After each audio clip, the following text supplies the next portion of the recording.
Good morning children. In today's class, we are going to learn about Mughal Empire. The Mughals were the great power which ruled Indian subcontinent. They ruled a large empire during 1550 AD to 1700 AD. Mughals are from the ruling families of Central Asian countries like Uzbekistan and Mongolia. The first Mughal emperor Babur captured Kabul in 1504 AD.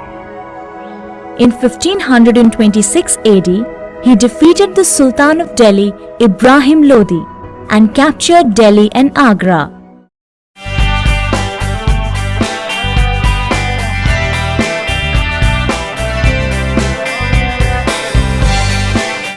The first Mughal emperor Babur ruled the country from 1526 AD to 1530 AD.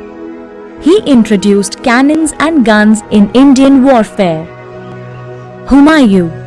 Babur's eldest son Humayun was 22 years old when his father died. Due to his lack of experience, he was defeated by Sher Khan and exiled. Humayun spent 15 years in exile in Sindh, Iran and Afghanistan. Then with the help of Safavid Shah, he recaptured Delhi in 1555 AD. But he died in an accident in the same year. Akbar. Akbar was 13 years old when he became emperor. Akbar was very intelligent and he was most famous among the Mughal emperors. He conquered Bengal, Central India, Rajasthan, Gujarat, Afghanistan, Kashmir and some parts of Deccan. Akbar was known in his own time as a military genius. He started military movements in his period. Jahangir. Jahangir was the fourth Mughal emperor and his period was 1605 to 1627 AD. There is no major invasion in his period. He continued the military movement started by his father Akbar. Shah Jahan. The fifth Mughal emperor was Shah Jahan. He was the founder of the magnificent monument Taj Mahal at Agra. Like his grandfather Akbar, he was eager to expand his vast empire. He faced many revolts by nobles and chiefs of his empire. In 1657 to 1658 AD, there was a quarrel over succession amongst his sons. Shah Jahan's one of the son, Aurangzeb, was victorious. He imprisoned his father and killed his three brothers and became emperor. Aurangzeb. He was the last powerful emperor. His period was from 1658 AD to 1707 AD. He conquered Assam. But he faced many problems from all over his kingdom. Chhatrapati Shivaji succeeded in establishing an independent Maratha kingdom. Shivaji founded the Hindu kingdom in Deccan against all odds, fighting against the mighty Mughals. He inspired and united the common man to fight against the tyranny of Mughal ruler Aurangzeb by inculcating a sense of pride and nationality in them. Aurangzeb's death was followed by succession conflict amongst his sons. That was the end of Mughal Empire. So far we learnt about Mughal emperors who ruled most part of a country from 1550 AD to 1700 AD. Now let us learn about their relations with Indian rulers, their policies and the changes they brought in our country during their period.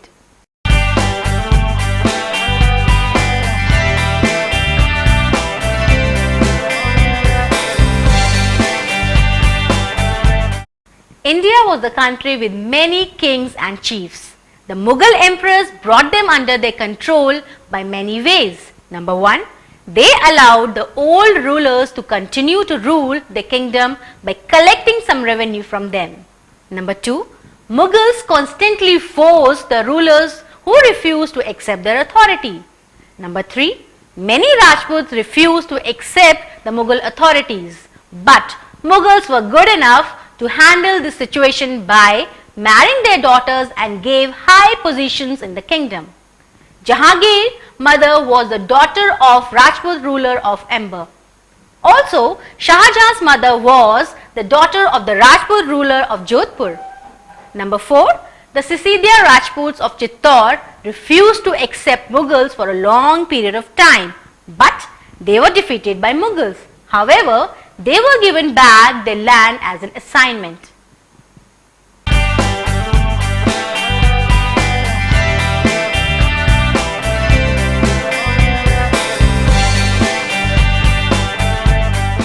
As the Mughals expanded their empire by including many regions, they needed more persons to look after many kinds of work like guarding their palace, governing some regions, conquering a new kingdom, etc.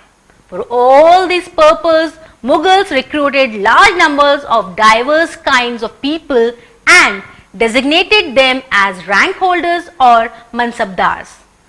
So, people who joined to serve under Mughals were called as mansabdars. Let us have a close look about who are mansabdars and their responsibilities. Well, mansabdars are those who work directly under the control of the emperor. They could not act or take decisions independently. Mughals constantly transferred mansabdars from one place to another for every 2 or 3 years.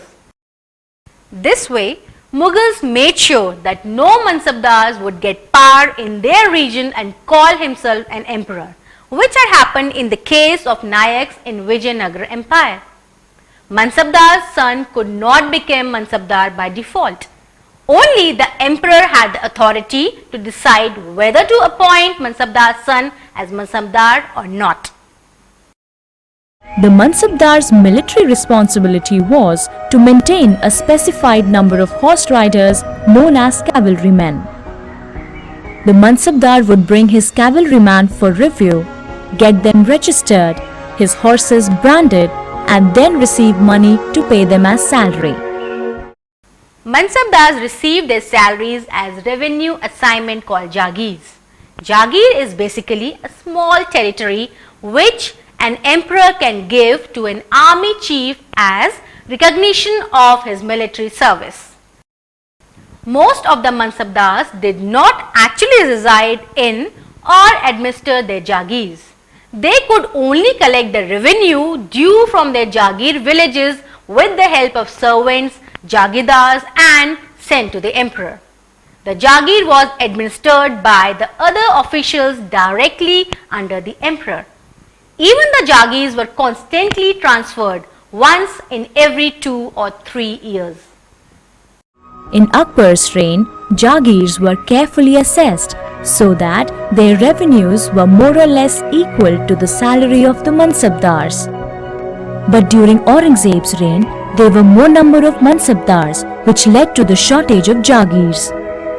Aurangzeb was not able to manage Mansabdars and Jagirdars properly, and as a result, farmers suffered terribly.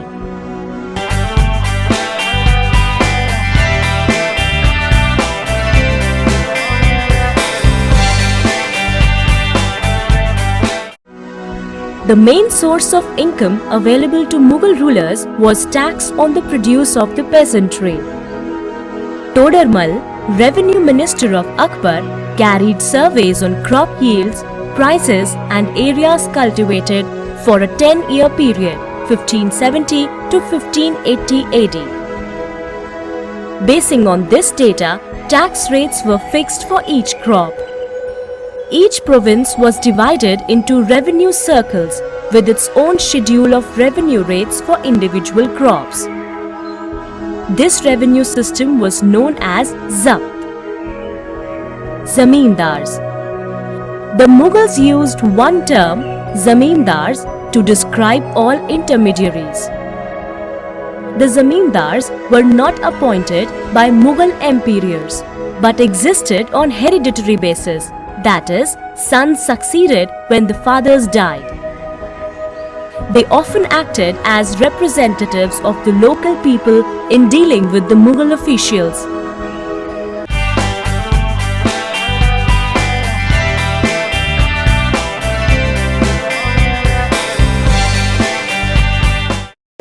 Akbar was interested in the religion and social customs of different people. Akbar wanted to bring together people of diverse faiths. This led to an idea of Sulah-e-Kul, or universal people. This idea of tolerance did not discriminate among people of different religions in his realm. Instead, it focused on the system of ethics, honesty, justice, peace that was universally applicable. Abdul Fazl helped Akbar in forming a vision of governance around this idea of Sulah-e-Kul.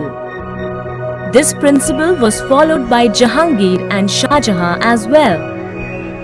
Aurangzeb deviated from this policy and tried to project himself as favoring only Sunni Muslims.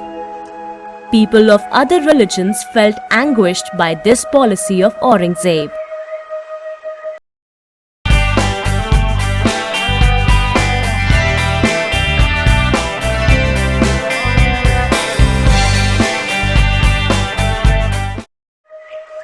The administrative and the military efficiency of Mughal Empire led to great economic and commercial prosperity.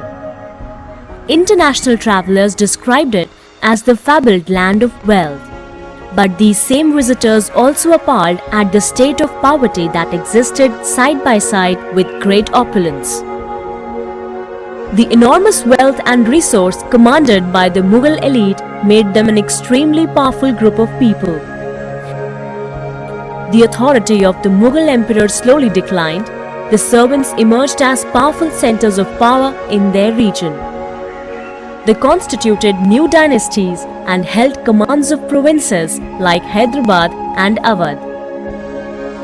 By the 18th century, the provinces of the empire had consolidated their independent political identities.